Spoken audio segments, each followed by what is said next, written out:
नमस्कार दोस्तों, आज मैं आपको सुनाऊंगा ईमानदार बच्चा, एक बहुत ही अच्छी कहानी। काफी समय पहले की बात है। प्रतापगढ़ नाम का एक राज्य था।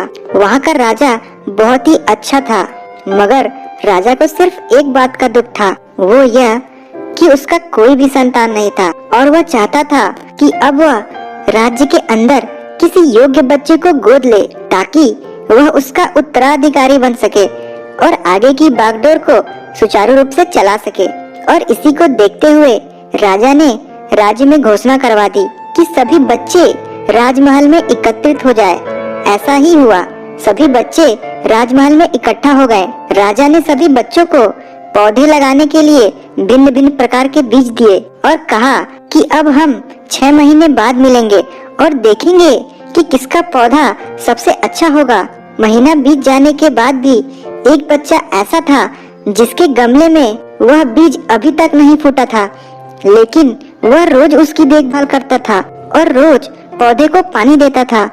देखते ही देखते 3 महीने बीत गए। बच्चा परेशान हो गया। तभी उसकी माँ ने कहा कि बेटा धैर्य रखो, कुछ बीजों को फलने में ज्यादा वक्त लगता है। और वह पौधे को सींचता रहा। 6 महीने हो गए।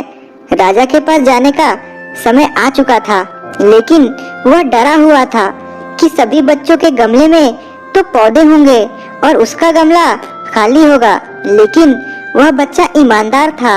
अब सारे बच्चे राजमहल में आ चुके थे। कुछ बच्चे जोश से भरे हुए थे क्योंकि उनके अंदर राज्य का उत्तराधिकारी बनने की प्रबल लालसा थी।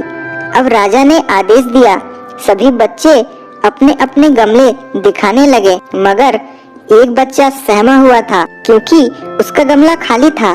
तभी राजा की नजर उस गमले पर गई।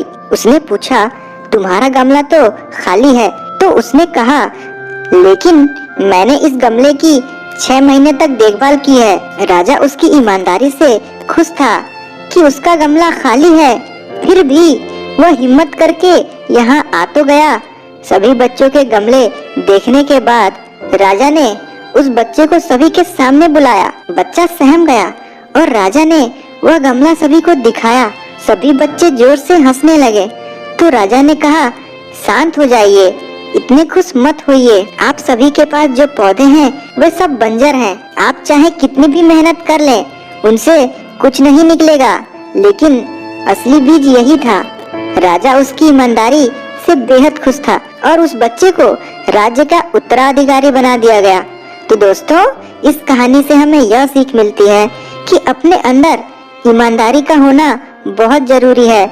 अगर हम खुद के साथ ईमानदार हैं तो जीवन में किसी न किसी पड़ाव में सफल हो ही जाएंगे। दोस्तों, आपको ये कहानी कैसी लगी?